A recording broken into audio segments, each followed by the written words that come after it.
L'Afrique numérique est en effervescence au Kenya, en Afrique du Sud, au Nigeria, au Ghana et en Côte d'Ivoire. Des startups sucrées dans l'agriculture, le commerce, l'informatique, l'éducation, les énergies renouvelables, la santé. Des initiatives qui donnent du moral à l'économie africaine. Mesdames et messieurs, bienvenue dans Business Matin sur Business 24 Africa.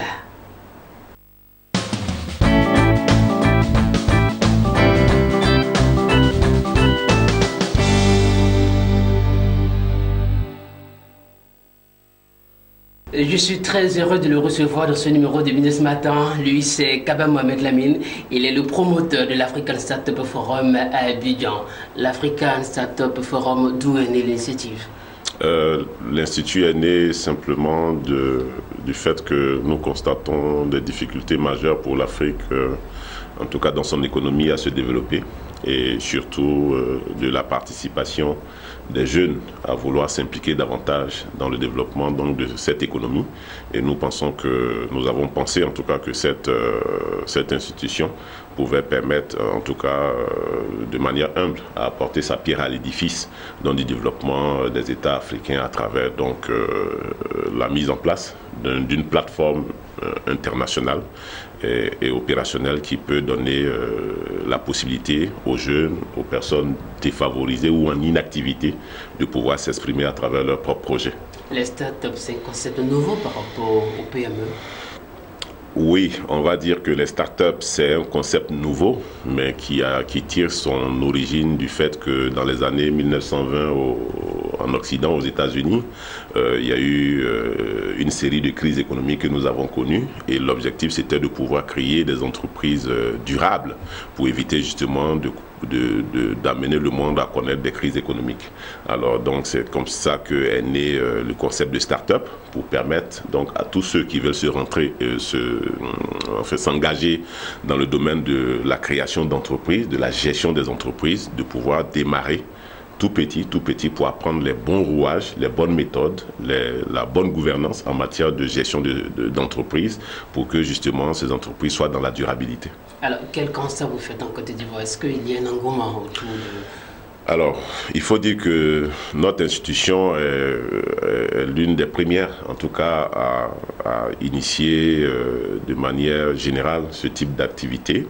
Et à partir donc de l'activité que nous avons menée en 2016, qui a été le premier forum économique africain organisé sur le continent africain, nous avons pu faire bouger la ligne, et de plus en plus des Ivoiriens, des Africains.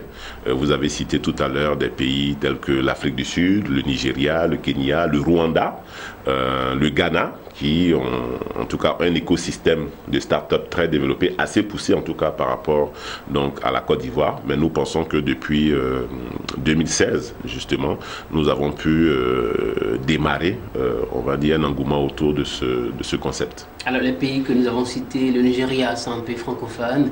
En fait, quand anglophone. Anglophone, quand on prend le palmarès des startups en Afrique, déjà on retrouve le géant du Nigeria, l'Afrique du Sud, le Rwanda, l'Afrique du Sud et la Côte d'Ivoire qui vient en 4e position. Pourquoi les pays anglophones sont en avance, je dirais en quelque sorte, sur nos États francophones? Bon, ça on l'a dit plusieurs fois sur plusieurs antennes, dans plusieurs débats. Généralement, on dit l'esprit anglophone est plus pragmatique que l'esprit francophone. C'est simplement dû à notre éducation, qu'elle soit scolaire comme éducation entrepreneuriale. Nous, on a pour habitude de vouloir tout réaliser d'abord avant de se lancer, alors que généralement dans les autres systèmes, ils se lancent d'abord avant de tout réaliser. Alors, vous l'avez dit, M. Kaba, quand on préparait cette émission, généralement, quand nos jeunes sortent des écoles, après avoir fait de brillantes études, de cursus scolaires exemplaires, on attend tout de suite les papiers pour écrire les jalonneurs. Nous tous, on l'a fait. Vous vous dites que non. C'est de cela que je parlais tout à l'heure. Notre éducation nous a toujours appris à finir les études, et puis curieusement, quand on a un esprit ouvert, on s'est dit on a fait peut-être 15 ans d'études, voire souvent 20 ans d'études, à venir un jour simplement se mettre sur une table, à faire une demande d'emploi et qui va être soumise à des personnes pour juger nos 20 ans donc d'études. C'est quand même assez difficile quand on analyse, mais il faut dire que c'est notre système entrepreneurial, on va dire économique, qui est basé sur ce modèle, mais nous pensons qu'aujourd'hui le monde est en train d'évoluer, il évolue très rapidement. Vous avez parlé du numérique aujourd'hui qui va à une vitesse incroyable et donc les mentalités aussi sont en train d'évoluer et aujourd'hui on ne peut pas demander à des personnes d'aller faire des études de 20 ans, souvent des études très poussées, et puis de venir s'établir juste pour faire une demande d'embauche où on va avoir un salaire. C'est vrai que c'est un processus important, c'est un passage aussi important quelque part, mais c'est toujours bien quelque part de pouvoir, à partir de ces études qu'on a pu faire, de pouvoir développer de nouvelles idées, de pouvoir développer à partir du background qu'on a obtenu, de pouvoir créer de nouveaux services, de pouvoir développer de nouvelles technologies. Et donc nous pensons qu'aujourd'hui le monde il change dans le sens où il ne faut plus aller à l'école pour faire une demande d'emploi, mais il faut plutôt aller à l'école pour créer des emplois. Alors M. Kaba, c'est vrai que les gens l'honneur, on le fait tous les jours, on le fait tout le temps, maintenant ce n'est plus les gens l'honneur, voilà. Mais je dis qu'aujourd'hui pour avoir un emploi décent, est-ce que les jeunes ont vraiment le choix de ne pas franchement espérer que leur vie, je dirais, s'envole juste à la lecture d'un simple petit papier qui plus ou moins explique plus ou moins notre cursus scolaire et légitime en quelque sorte notre envie de nous insérer sous je ne dis pas que ce n'est pas important. Je dis que c'est un passage qui est nécessaire parce que ça permet d'avoir quand même une expérience. Mais ce qu'il faut avoir dans justement cette logique, c'est d'avoir l'esprit ouvert et de se dire que même si j'ai mon premier emploi demain et que je dure 5 ans dans la même entreprise, au bout du compte, il va falloir que je sorte de ce circuit pour pouvoir peut-être créer de nouvelles richesses et de nouvelles idées. C'est ce que je suis en train de dire. Parce que justement, les startups, c'est des entreprises en devenir, mais pour pouvoir développer une entreprise, il faut bien des employés. Donc forcément, c'est un processus par lequel on est obligé de passer. Mais en même temps, et vous l'avez évoqué tout à l'heure, c'est que quand on fait des études, il y en a qui sortent de là avec, on va dire, un esprit très brillant. Alors cet esprit brillant, est-ce qu'il faut le cloisonner simplement à s'asseoir dans un poste bien précis et puis à l'utiliser, on va dire peut-être de la meilleure des manières ou souvent même de la moins meilleure des manières, que de lui donner l'occasion de pouvoir développer ses compétences pour le bien-être de l'humanité, pour le bien-être donc d'une économie locale ou pour le bien-être d'une communauté. Je prends un exemple. Si on a un génie en informatique qui est capable de nous mettre en place une application qui peut, on va dire, régler des questions communautaires, pourquoi est-ce que ce talent, on doit l'obliger à être simplement dans une entreprise informatique, un simple développeur, alors qu'on peut lui donner les moyens nécessaires de créer sa start-up, sa jeune pousse entrepreneuriale et qui va justement déployer de nouveaux systèmes, de nouvelles technologies qui peuvent aider plus de nombre que quand il est en poste dans une entreprise particulière. Alors, M. Kaba, est-ce que ici, en Côte d'Ivoire, l'environnement social, politique permet l'éclosion des startups? Alors, ce qu'il faut dire, c'est que les startups en Afrique particulièrement ont ceci d'intéressant que justement le volet social est un avantage parce qu'aujourd'hui, vous convenez avec moi que le taux de chômage des différents pays africains, il est très élevé. On forme des diplômés, souvent on forme des diplômés sur des, on va dire, des filières, souvent qui n'existent quasiment même pas encore, des marchés qu'on ne connaît pas et on pense qu'à la sortie donc de leurs études, ils pourraient trouver des débouchés. Et on se rend compte que finalement, c'est pas vrai.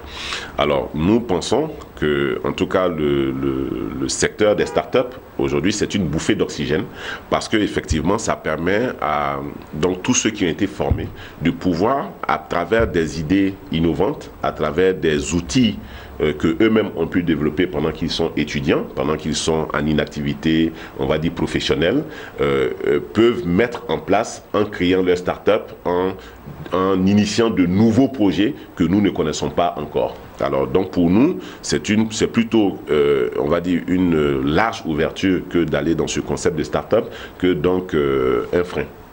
Voilà. Alors, M. Kaba, je sais que vous êtes très souvent en contact avec les jeunes et beaucoup de jeunes aujourd'hui aspirent aller monnayer le talent à l'étranger, à la recherche d'un mieux-être. Quel conseil donnez-vous à ces jeunes-là? Bon, alors je dirais que il faut encourager les jeunes à rester sur place parce que l'Afrique a besoin de ses talents pour se développer. L'Afrique a besoin de ses enfants pour se développer et généralement, pour balayer sa propre maison, on commence par soi-même balayer sa propre maison. On ne fait pas appel aux voisins pour venir balayer sa maison. Donc je pense qu'aujourd'hui, les jeunes qui sont autour donc, de nous, qui nous suivent, que nous conseillons, que nous coachons, que nous mentorons, nous leur disons que tout est à faire en Afrique. En Occident, c'est déjà fait. On peut peut-être, si on a envie d'y aller apprendre, aller trouver des connexions, mais venir bâtir l'Afrique parce que l'Afrique a besoin justement d'infrastructures, l'Afrique a besoin d'économies nouvelles, l'Afrique a besoin de nouveaux marchés, l'Afrique a besoin de créer des choses que les autres continents n'ont peut-être pas encore créées et nous pensons que c'est ici que ça doit se faire. Par contre, nous pensons aussi que les conditions de vie, contrairement à ce que les gens croient là-bas, ne sont pas évidentes. Il faut que les gens arrivent à dire souvent la vérité. Il faut dire la vérité aux jeunes pour dire qu'en Europe, la vie n'est pas facile. Je prends un exemple. Moi, je partais, la première fois où je suis parti en France, je partais pour 15 jours. Je peux vous assurer que j'ai fait que 3 jours et puis je suis revenu. Parce que les conditions de vie là-bas étaient difficiles et je me suis dit que je ne pouvais pas rester là-bas. Il fallait que je retourne à Abidjan, en Côte d'Ivoire et en Afrique pour pouvoir faire ce que j'ai envie de faire. Maintenant, ça ne m'empêche pas aujourd'hui d'aller pour des missions de 2 jours, 3 jours, aller apprendre et puis revenir faire ce que j'ai à faire et c'est ce que j'ai toujours fait. Voilà. Alors, M. Kaba, l'exemple typique, c'est vous-même. Oui. Vous avez mené vos études, tout cela. Vous avez décidé vous-même de vous mettre à votre propre compte. Est-ce que cela a été facile? Alors, c'est pas facile. Il faut que ce soit clair. Rentrer dans le domaine donc de la création de start-up, de la création de jeunes entreprises, c'est même très difficile. Mais dans ce secteur, on a des piliers sur lesquels on peut s'appuyer. C'est d'abord la conviction personnel de se dire que je peux créer quelque chose qui peut déjà me permettre de me prendre en charge et également de prendre en charge quelques personnes qui vivent autour de moi ou qui ont des intérêts communs avec moi. Le deuxième pilier, c'est le fait de dire que aujourd'hui, je suis sur un pays, je suis dans un continent qui aspire au développement. Donc tout ce que je vais normalement pouvoir développer devrait pouvoir trouver preneur. Donc ces deux aspects mis ensemble, je pense que tout jeune qui est capable de pouvoir avoir cette force, cette vigueur, cette capacité, ce courage de se dire je dois me réveiller très tôt le matin et puis rentrer très tard le soir, doit pouvoir mener des activités justement pour s'en sortir. Donc pour nous, il ne s'agit pas de rentrer dans la facilité. Aujourd'hui, les jeunes sont dans la facilité, il faut qu'ils sortent de la facilité. Rien n'est facile dans la vie, même je le dis toujours à mes jeunes collaborateurs, même dormir souvent c'est facile. C'est difficile, c'est pas facile mais c'est difficile parce que après on se réveille avec beaucoup de courbatures quand on a trop dormi. Alors vous avez initié la première édition de l'African Startup Forum. À l'issue de cette édition, vous avez proposé qu'il y ait chaque année une journée internationale des startups. C'est bien ça. Pourquoi cette vision? Alors, vous savez, on est tous issus donc de systèmes éducatifs où on a toujours eu du mal après les études à trouver un premier emploi. Et nous nous sommes dit que l'un des moyens pour aider donc des personnes inactives à s'en sortir dans la vie, c'est de pouvoir initier des petits projets. Notre rôle aujourd'hui, c'est de sensibiliser au maximum, c'est d'inciter au maximum des personnes, on va dire de 16 ans à plus de 75 ans, à ne pas rester les bras croisés et à créer des activités pour d'abord leur propre bien, pour le bien de la communauté et par ricochet pour le bien de l'État. Parce que quand on crée des activités économiques, c'est forcément aussi pour apporter sa pierre à l'édifice de l'économie de l'État, en payant des impôts, en payant des charges sociales et en participant à la vie, même au quotidien donc de l'espace dans lequel on se trouve. Donc pour nous, il est nécessaire aujourd'hui que de plus en plus des Africains se lancent dans les affaires. Il est important pour nous que de plus en plus des Africains prennent des risques, parce que c'est ça qui nous manque en Afrique. On n'aime pas prendre des risques. Mais je peux vous assurer que venir même au monde, c'est un risque. Alors, l'un des gros soucis aussi de ces jeunes, ils se disent comment protéger en quelque sorte leurs idées. Tout à fait. Quand on a organisé le forum économique l'année dernière, ça a été un sujet très important qui a fait l'objet de débats pendant des jours. Et nous avons décidé, en tout cas en organisant ce forum, de créer les conditions donc, de sécurisation de leurs projets. Et c'est la raison pour laquelle nous les invitons, en tout cas, à venir participer donc, à la prochaine édition qui va se tenir bientôt au mois de novembre, toujours à Abidjan, et qui va leur donner les méthodologies par lesquelles elles doivent passer pour pouvoir protéger leurs projets. Deuxièmement, il faut reconnaître qu'il y a déjà des instances, des institutions qui existent et qui peuvent protéger aussi leurs projets, même si l'expérience qu'on a, c'est que très souvent, elles n'ont pas de recours pour pouvoir donc effectivement se faire dédommager au cas où justement leur projet a été piqué ou a été volé ou a été utilisé à d'autres fins pour des grandes entreprises par exemple ou pour mener des activités commerciales. Alors, ce que nous pouvons dire, c'est que notre rôle, c'est que nous avons décidé de prendre attache avec, on va dire, l'administration, ici au niveau de la Côte d'Ivoire, et on va le faire pareil pour tous les États membres des communautés étatiques, notamment la CEDEAO, l'UEMOA, pour essayer de voir comment on peut vraiment mettre des mécanismes en place, mais très souples et qui permettent effectivement donc de protéger des idées, des projets, des jeunes pousses entrepreneuriales. Et ça, je peux vous assurer qu'en ce moment, il y a un projet qui est en préparation, que nous avons monté et que je ne peux pas dévoiler ici maintenant pour des raisons, on va dire, professionnelles, techniques, et qui va permettre à tout jeune qui est porteur d'un projet de se voir sécuriser son projet sur toute l'Afrique. Voilà. Alors, avant de changer avec tous les initiateurs de ce projet au niveau de l'Afrique, est-ce que quelles leçons pouvez-vous tirer de ce qui est fait en matière d'organisation et de gestion dans certains pays que nous avons cités, au Rwanda, au Nigeria?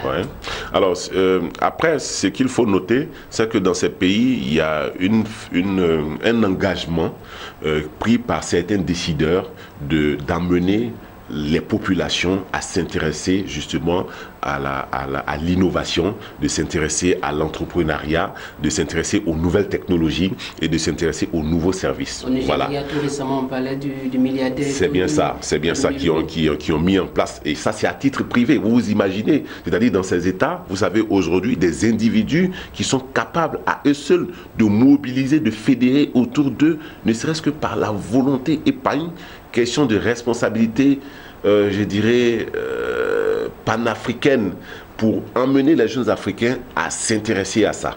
Et c'est ça, c'est la voie qu'il faut suivre. Et nous, en tout cas, nous, aujourd'hui, nous sommes présents sur cette télévision panafricaine. C'est le message que nous faisons passer aux décideurs, qu'ils soient économiques, qu'ils soient administratifs, qu'ils soient politiques et qu'ils soient professionnels, c'est de plus en plus de s'engager dans la promotion, dans l'éclosion des startups en Afrique. Parce que aujourd'hui, regardez ce qui se passe aux États-Unis avec la Silicon Valley, regardez ce qui se passe aujourd'hui en France avec le plus grand centre incubateur au monde qui vient d'être créé et qui va permettre à 1000 jeunes pousses entrepreneuriales de rester au quotidien et à être formés et à être développés pour pouvoir créer de nouveaux tissus économiques. C'est pour vous dire qu'aujourd'hui, la question des startups, c'est devenu un enjeu économique mondial. Il ne faut pas, il faut le prendre avec beaucoup de responsabilités et surtout donner l'occasion et l'opportunité justement aux professionnels qui sont dans ce secteur, tels que, on va dire, les centres d'accompagnement de startups tels que le nôtre, de pouvoir justement jouer leur rôle et permettre à ces jeunes-là de venir s'exprimer véritablement tout en préservant leurs intérêts, mais également en préservant les intérêts des différents États desquels ils proviennent. En Côte d'Ivoire, il y a la CGCI Academy qui chaque année aussi organise des journées pour essayer de détecter les jeunes talents. C'est tout ça qu'on appelle l'écosystème.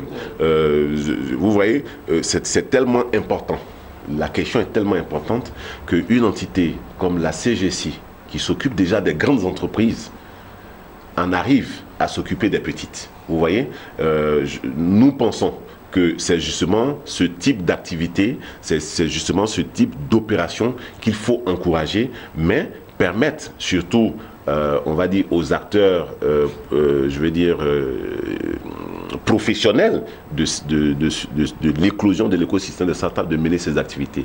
La nature ayant horreur du vide, je comprends peut-être effectivement que la CGC puisse prendre le relais, mais à un moment donné, il y a toute une dynamique qui est en train de se mettre en place. Il y a des centres incubateurs qui sont en train de se créer. Il y a des centres d'accélération qui existent déjà en Côte d'Ivoire à travers donc des compagnies, une compagnie de téléphonie mobile que nous connaissons tous et qui fait un travail extraordinaire et qui est un de nos partenaires, et c'est ça qu'il faut encourager. Nous, par exemple, nous sommes aujourd'hui un centre d'accompagnement qui opère sur toute la chaîne de développement des startups.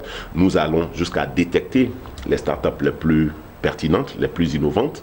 Nous les incubons chez nous dans notre centre incubateur, nous les accélérons sur le marché et puis éventuellement nous les développons pour permettre à d'autres acteurs de l'économie externe de pouvoir intégrer donc leur capital et de les mettre sur le marché. Donc voici un peu ce que nous faisons, et ça, nous pensons que quelque part nous avons besoin du soutien de tous, du soutien des grandes entreprises, du soutien des experts, du soutien des organismes internationaux tels que nous connaissons la BAD, la Banque mondiale, l'Organisation internationale de la francophonie, l'Agence universitaire de la francophonie, toutes ces institutions qui sont capables de pouvoir soutenir les acteurs de ce système. Et il y a aujourd'hui, en tout cas ce que je peux vous assurer, des centres très importants qui sont en place et qui jouent ce rôle-là, pas forcément en faisant de la publicité, parce que ce genre de choses, on a horreur de la publicité, mais on est plus dans le pragmatisme. Est-ce que vous pensez qu'il y a assez d'intelligence aujourd'hui en Afrique pour, à travers ce mouvement-là, porter la croissance économique de notre continent? Oui, aujourd'hui, je pense qu'il y a beaucoup d'intelligence qui commencent à réaliser qu'elles ont un rôle à jouer en Afrique plutôt que d'aller ailleurs avec leur expertise. Et ça, je peux vous assurer que l'écosystème, on va dire, des startups qui se met en place aujourd'hui dans les États africains est en train de se développer dans le sens d'un partage d'expérience. Je peux vous assurer qu'aujourd'hui, il y a par exemple le Ghana, le pays frère du Ghana, qui développe beaucoup d'activités dans ce sens en Côte d'Ivoire et vice-versa. Il y a beaucoup d'experts aussi ivoiriens qui vont au Ghana pour aller partager leur expérience, et c'est ce réseautage que nous sommes en train de développer et qui fait qu'aujourd'hui, l'écosystème africain est en train de prendre de la valeur. L'année dernière, on a connu la participation de 5 pays, par exemple, au premier forum. C'est le Rwanda, qui est venu avec des participants, le Maroc qui est venu avec des participants, le Ghana qui est venu avec des participants, le Burkina qui est venu avec des participants, et puis le Congo, plus le Cameroun. Voilà. Donc vous voyez que de plus en plus, il y a toute une dynamique qui est en train de se mettre en place et qui permet justement à l'Afrique de se positionner comme l'avenir pour les startups. Alors, très souvent, quand vous êtes aussi avec les jeunes, vous avez un langage clair, précis et concis, que vous échangez avec eux. Aujourd'hui, il y a des milliers de jeunes africains qui vous regardent par le canal de Business 24 Heures. D'accord. Le message que je peux faire passer aux jeunes africains, en général, c'est de ne jamais baisser les bras face aux difficultés. Pour moi, la difficulté, c'est une opportunité, mais il faut savoir laquelle, il faut pouvoir l'identifier. Et je peux vous assurer que moi qui suis en face de vous aujourd'hui, j'ai connu des moments très difficiles. Je suis premier fils de 13 enfants qui sont encore tous vivants, dans une famille, on va dire, polygame. Et en année 2000 et 2001, j'ai perdu 2 petits frères. L'un parce que je n'avais pas la somme de 3000 francs pour l'emmener à l'hôpital, et l'autre que j'ai perdu qui était en maîtrise de droit et que nous avons perdu justement, qui est décédé des suites d'une insuffisance rénale. Et à l'époque, une séance de dialyse coûtait 150 000 francs CFA et il fallait en faire 2 par semaine. J'avais à peine 23 ans. à la tête d'une famille parce que je venais de perdre mon père et c'est à partir de là que je me suis dit ça ne doit plus jamais arriver à ma famille. Il faut que je me batte pour prendre en charge ce que mon père a pu faire pendant des années. Et là, vous réalisez qu'il y a des choses à faire, il y a des sacrifices à faire et c'est ce que j'ai fait. Et c'est pour ça que je l'ai dit toujours, il faut vous battre. Et pour moi, comme j'ai pour habitude de le dire, enfant de pauvre, un enfant de pauvre, il sait d'où il vient, mais il bosse pour devenir boss. Et c'est ça qui fait que les autres vous envient. Donc si vous devez devenir boss, il faut bosser. Mais vous savez que vous venez aussi d'un endroit où c'est la pauvreté. Voilà, donc c'est ce message cru que je leur apporte et je leur dis que la vie n'est pas simple, la vie est très difficile, mais il faut se battre, il ne faut pas dormir parce qu'on a la possibilité après de pouvoir bénéficier d'un certain nombre de choses que voilà, on a tous les jours. Alors c'est dit, vous l'avez entendu, pour être boss, il faut bosser. Lui c'est Kaba Mohamed Lamine, il est le promoteur de l'African Startup Forum, une organisation, un événement qui se tient à Abidjan chaque année pour promouvoir les startups avec qui nous avons parcouru l'environnement des startups en Côte d'Ivoire et en Afrique. J'espère que vous avez énormément appris. En tout cas, nous avons beaucoup appris et on se retrouve la semaine prochaine pour une autre occasion de Business Matters, toujours sur Business Africa. Au revoir.